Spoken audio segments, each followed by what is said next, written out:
kawawa ka, na galing ka from humble beginning and nagsikap ka, yumaman ka, etc. Hindi. Don't use that word kasambahay kasi pinagluloko mo lang kami. Nobody, no, madam, nobody will believe you. You keep stating na kasambahay. Paano maging kasambahay yung nanay mo kung sila ay kasal ni papa mo?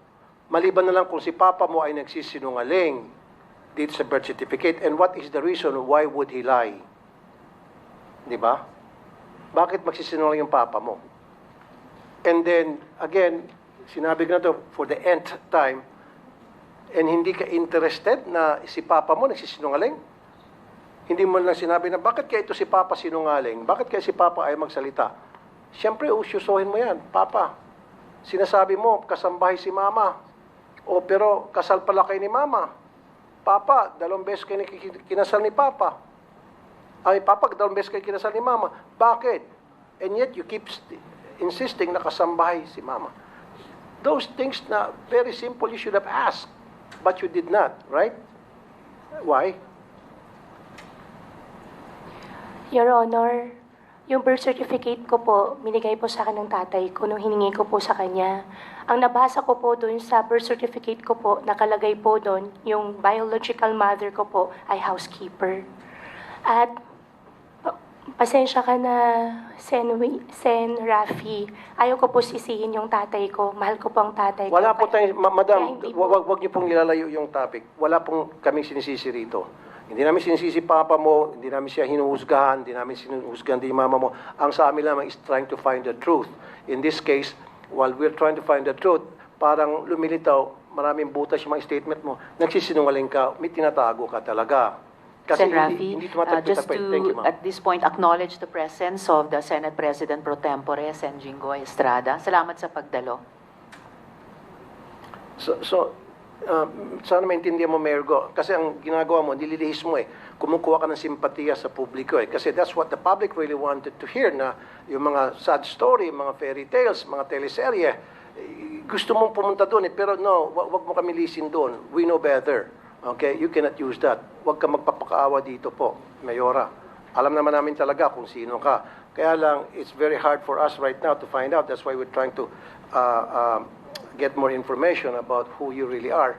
Because we know, and everybody knows here, everybody listening and watching, and you know in your heart, na inconsistent ka and you're lying.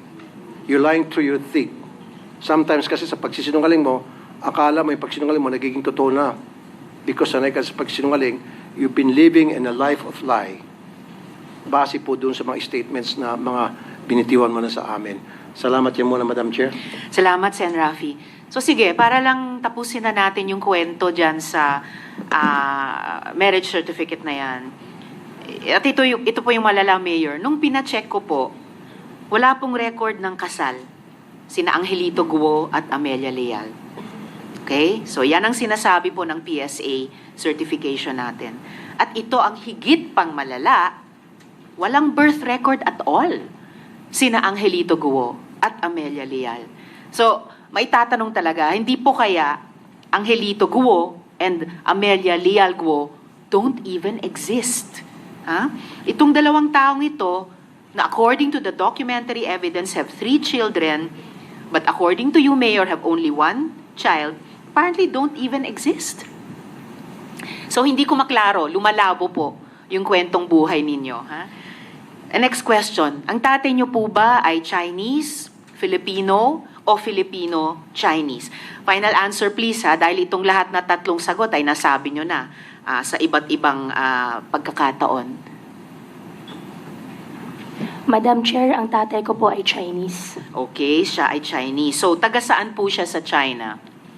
Taga Fujian po. Fujian. So, tama yung lumalabas sa social media na taga Fujian sila. Okay? So, ayan, mga social media posts. At babalikan ko yung Fujian mamaya, okay? Kung siya ay Chinese, yung tatay nyo, bakit kaya ang sabi sa birth certificate mo na ang tatay mong si Angelito Guo ay Filipino? Bakit ganun? Your Honor, yung Angelito po, yan po yung Filipino name po ng tatay ko. Pero yung citizenship po yung tinatanong ko, Mayor. I had this check po eh. And the Chinese national cannot have two citizenships. Yes. Wala po silang dual citizenship. Why would you say he's a Chinese national with a Chinese passport? Pero ang nakalagay sa birth certificate mo ay Pilipino siya. So, naiintindihan mo ba kung bakit ang gulo-gulo po ng kwentong buhay nyo tungkol sa pamilya nyo? So, bakit? Your Honor, yung tatay ko po ay Chinese passport holder. At siguro po, Your Honor, maganda rin po na i-check din po natin dun sa birth certificate ko po kung ano po yung mga naka-attach po na documents po sa kanila. Walang problema sa pag-check sa attachments at itatanong din po namin yan mamaya. Pero, ang tinatanong ko po, bakit siya ay Chinese national with a Chinese passport at dahil wala silang dual citizenship, hindi siya pwedeng simultaneously Filipino citizen. Pero ang citizenship niya, pangalang Angelito Guo sa inyong birth certificate, ay Filipino siya. So bakit contradictory? Kung baga yung isa ay totoo pero yung isa ay kasinungalingan. Bakit po ganyan?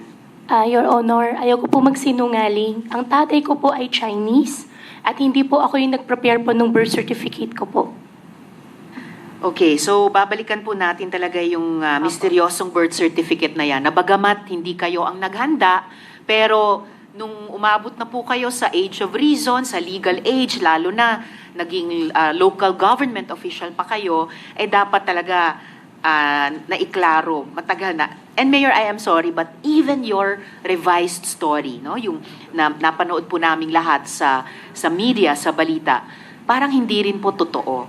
Your birth certificate is riddled with holes.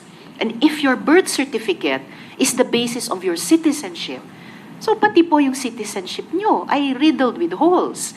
Kung Chinese ang tatay ninyo, based on your own self-declaration. Well, sa ilalim ng 1973 Constitution, na yan ang umiiral na konstitusyon nung taon ng inyong pagkapanganak, 1986, kailangan Pinoy si nanay nyo para maging Pilipino rin kayo. Pero itong Amelia Leal, whoever she is, kasambahay ba o nanay ninyong tatlo, is a person with no birth record. So, how can you derive citizenship from a woman whose very existence is questionable? Yun. Paano ba namin paniniwalaan, Mayor, kung saan galing yung inyong identity at citizenship? Kung ganito pong kagulo at non-existent pa nga yung ibang mga documentation sa inyo. Your Honor, lumaki po ako, nadala-dala ko po. Nung 2005 po, minigay po sa akin yung birth certificate ko po. Alam ko po ako ay po isang Filipino. Lumaki din po ako na alam ko po ako ay isang Filipino po. Well, kung sinasabi niyong lumaki kayo, alam niyong Pilipino kayo, kailangan backed up yan ng documentation. Bilang government official, alam niyo yan. At kapag kumokontra sa isa't isa ang mga dokumento or non-existent yung mga importanteng dokumento, nagiging kaduda-duda yung sinasabi niyong mga identity at citizenship. At earlier, no, kung sinasabi niyo na hindi kayo sinungaling, kung hindi kayo ang sinungaling, ibig sabihin yung tatay niyo ang nagsinungaling. Nagsinungaling siya sa birth certificate niyo at itatanong po namin yan mamaya. Ngayon, Mayor, sabi niyo, hindi nyo po kilala yung mga kapatid nyo.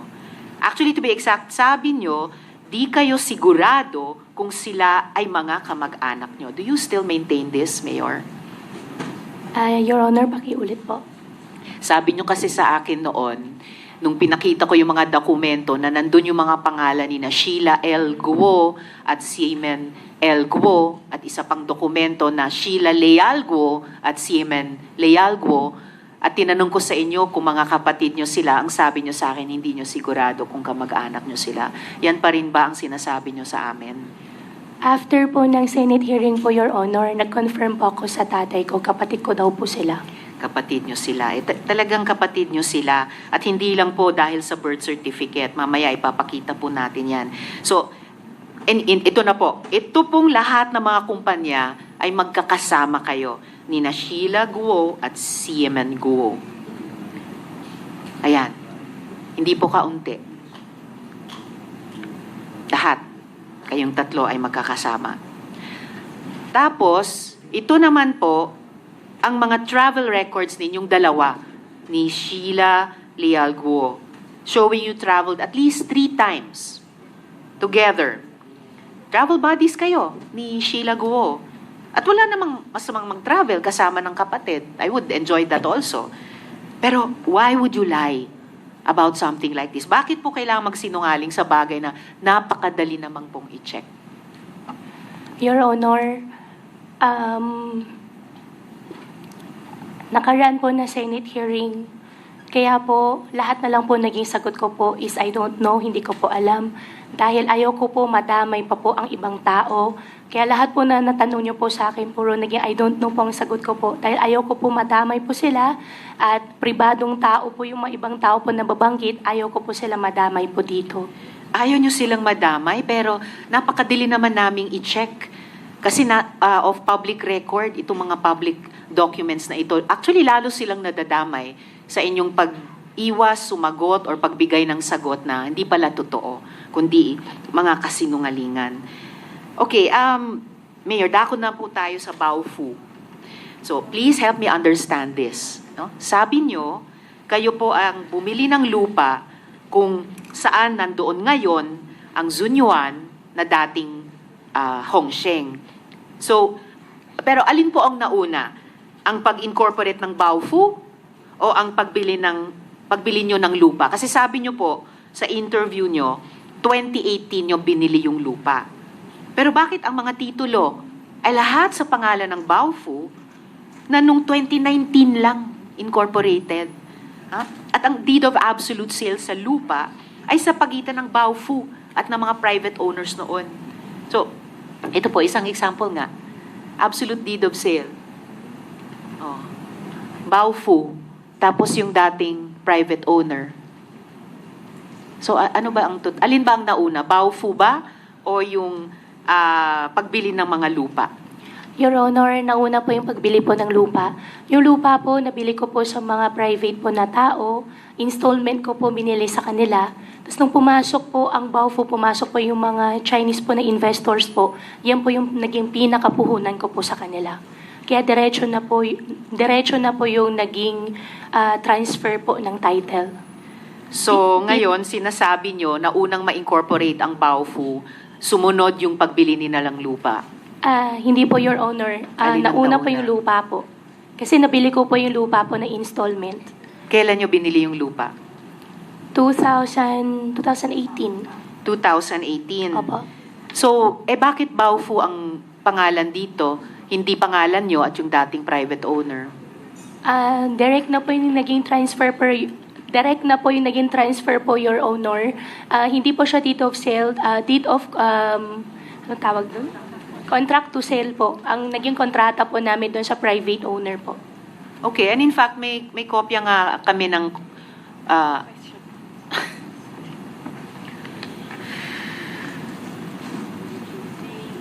may kopya ba kayo nung contracts to sell na nakasulat doon na Alice Guo ang buyer? Your Honor, meron po. Pwede nyo bang i-furnish sa komite ang kopya niyan within opo. the day? Within the day, opo. Alright, salamat, Mayor.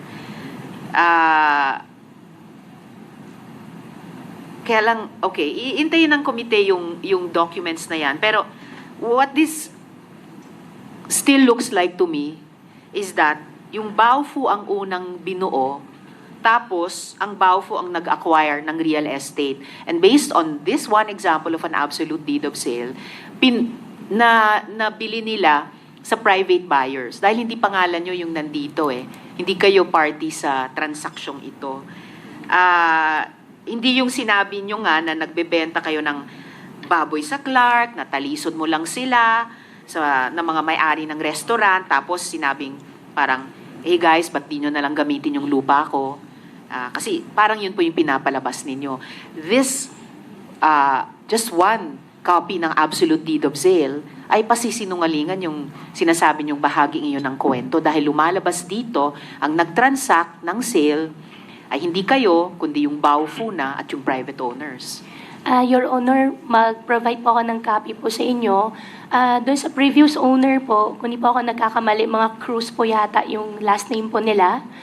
Meron po kami kontrata po na nakapangalan po sa akin. Conditional sale po kasi installment ko po binili yung lupa.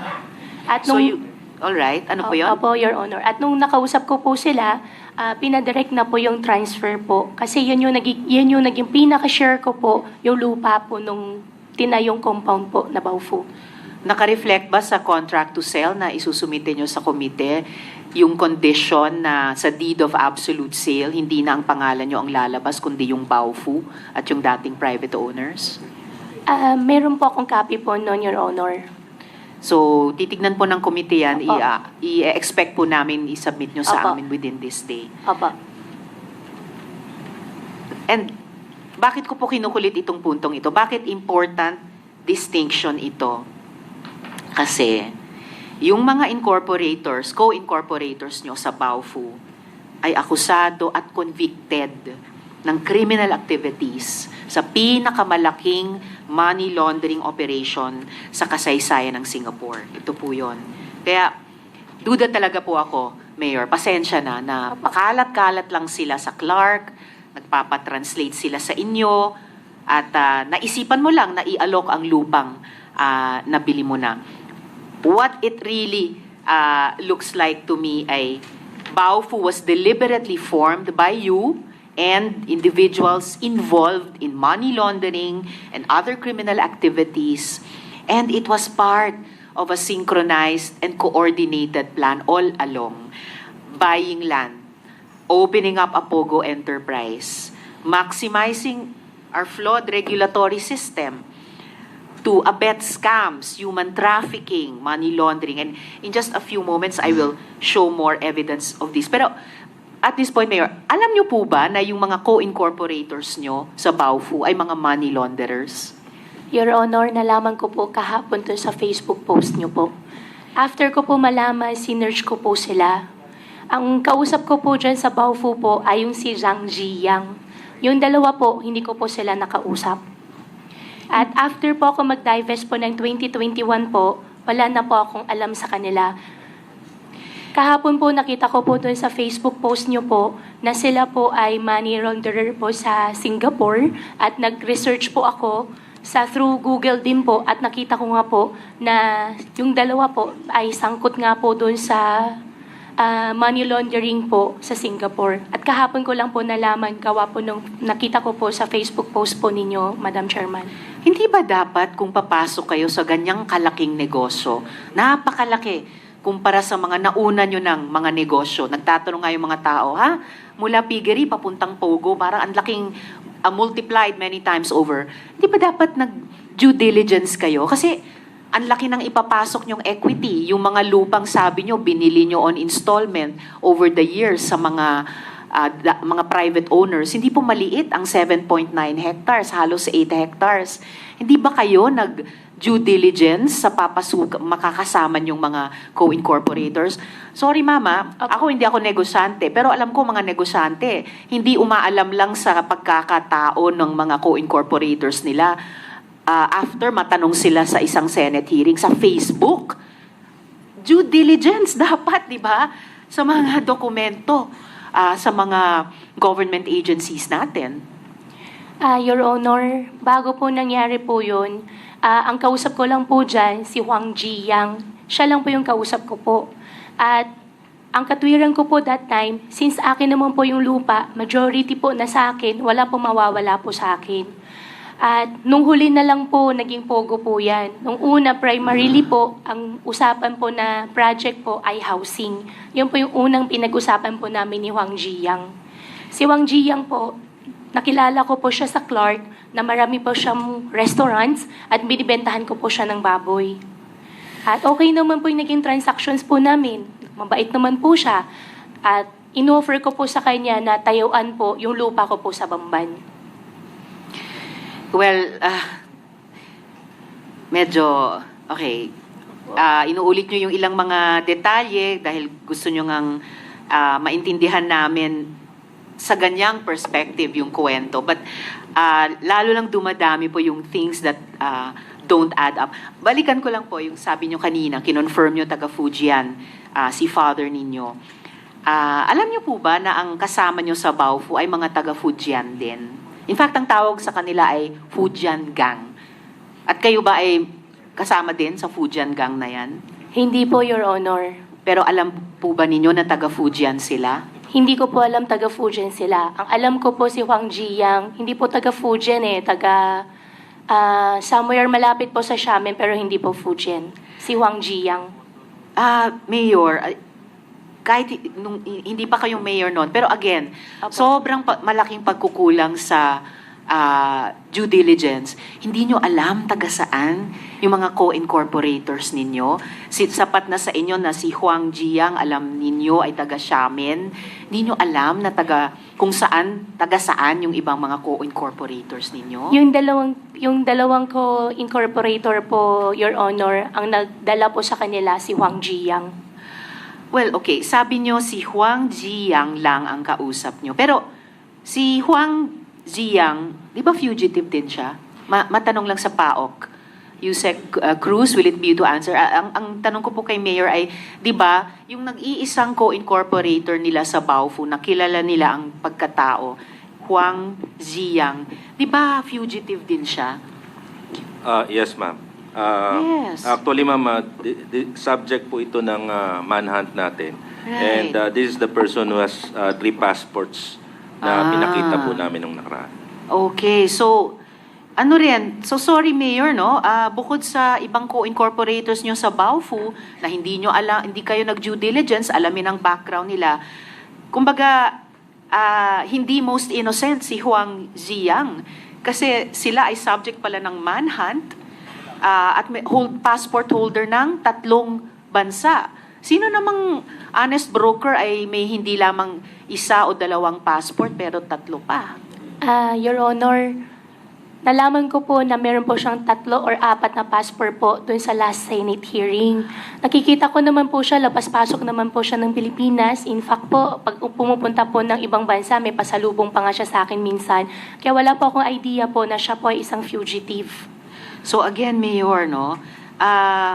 Lumalabas, wala kayong alam sa kahit sino sa co-incorporators nyo sa Baofu. Ewan ko lang sinong negosyante ay papasok sa napakalaking kaperahang negosyo na walang alam sa background ng ipagkakatiwala na mga lupa, pangalan, kahit bilang private person noon, at umabot nga sa ngayon na mayor na kayo.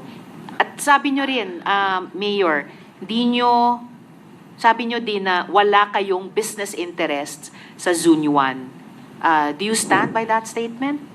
Yes po, Your Honor. Your Honor, clarify ko lang po. Nung magkasama po kami sa Baofu po, hindi ko po talaga alam siya po ay isang fugitive. Nakilala ko po siya sa Clark, pero hindi ko po alam siya po ay isang fugitive. Labas-pasok naman po siya ng bansa, nakakakwentuhan, nakakausap naman po. In fact po, yung naging record po niya pagbili po sa akin ng baboy, maayos naman din po. Kaya nagulat na lang din po ako dun sa last Senate hearing po na siya po ay isang fugitive po. Well, di ba sinasabi although tungkol sa batas ito na ignorance of the law excuses no one. Kaya ako balik sa due diligence kasi kung tayo na nagtatrabaho sa gobyerno, dapat nag-exercise ng due diligence, kayo rin naman dati sa private sector, dapat may due diligence. Lalo na ganyang kalaking pera ang pinag-uusapan at yung equity nyo pa na mga lupa na nagko-constitute ng halos 8 hectares. At matanong ko po, Mayor, sino naman po si Nancy Gamo?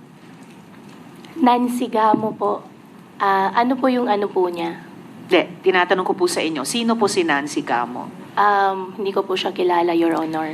Well, one Nancy Gamo has been identified as representative of Zunyuan. Ang problema niyan, Mayor, itong si Nancy Gamo has been involved literally in your businesses. No? Isa-isahin ko po ha. 3 Lin Q Farm Incorporated. Yung nag-apply, alam ko na.